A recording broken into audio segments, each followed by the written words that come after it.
So in our previous lesson, we learned about Hess's law, which was one method to determine the delta H, or the change in enthalpy of a reaction. In this lesson, we're going to take a look at another method to do the same thing, which is to find the delta H, and this method is called the standard enthalpies of a formation. So we're using standard enthalpies of formation to determine the delta H of a reaction. So in a reaction, you know that there are reactants and products. In order to find the delta H of that one reaction, we can use what we call standard enthalpy of formation. So let's look at what that is. So the standard enthalpy of formation is the quantity of energy absorbed or released by the formation of 1 mole of a compound from its elements in their standard states. That is a huge mouthful. What does that mean? So let me give you an example. So if we produce 1 mole of H2O liquid, and this is formed from its elements. So the elements that make up H2O are hydrogen plus oxygen, and they're in their standard states. So for example, hydrogen is a diatomic element, so it's going to be H2 and it's going to be gas. Oxygen is also a diatomic element, so it's going to be O2 and it's going to be in gas. So in order to form, so let's take a look at the balancing of this. I have to make sure that we're forming 1 mole of a compound. So if we're making sure that this coefficient is 1, then the coefficient here is 1 and the coefficient here is going to be 2. So this is the formation of 1 mole of H2O liquid. So if I have this reaction here, the amount of energy that is either absorbed or released in this reaction is what we call the standard enthalpy of formation, right? And the few sort of important bits, it has to be from its element. So it has to be from H2 and O2. They can't be other compounds here.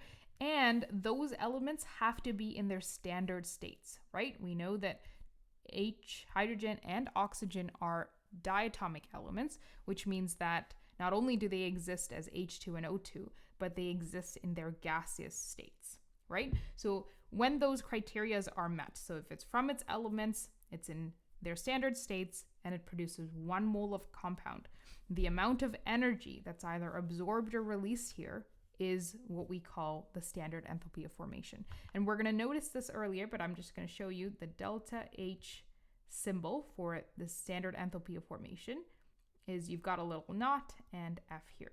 So the amount of energy that is either absorbed or released in this particular reaction will give me the standard enthalpy of formation.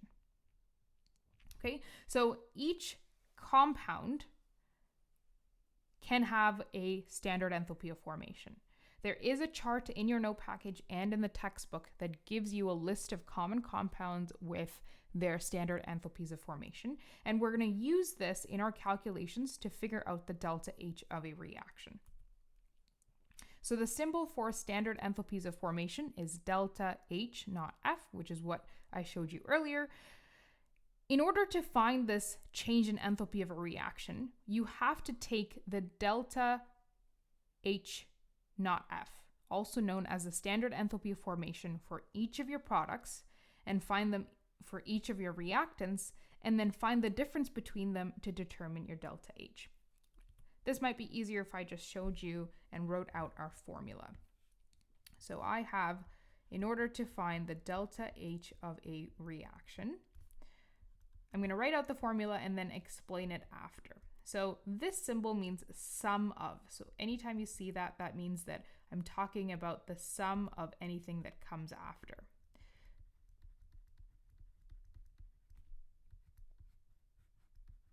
So I've got the sum of the enthalpies of formation of all of the products minus the sum of the enthalpies of formation of all of the reactants. Now you'll notice that there's this letter N here, and that is to tell you or remind you that you don't just take the values of the enthalpies of formation. You have to take into account the coefficient of that particular compound, right? So in the balanced equation that we are trying to find the delta H for example, if the coefficient for CO2 gas is 2, I have to take the value of the delta H of formation of CO2 gas and then multiply it by 2. And the same goes for the reactants. So anytime I'm taking a value for the enthalpy of formation, I have to also make sure that I am multiplying it by the coefficient that it has in that balanced equation. Right? I'm just going to make note for n in case you want to write that down. So n is equal to the number of moles. Right? So you're just multiplying by that coefficient. Just to summarize here, molar enthalpy of formation, the quantity of energy that is absorbed or released when 1 mole of a compound is formed directly from its elements in their standard states.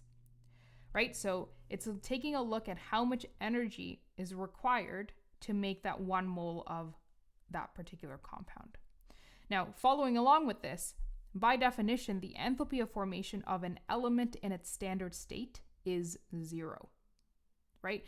And if you're trying to make sense of that, think of it this way, right? If you're using the elements, let's go back to our example that we did here. If we're looking at our elements H2 and O2 to form 1 mole of H2O, there's obviously some amount of energy that is either absorbed or released.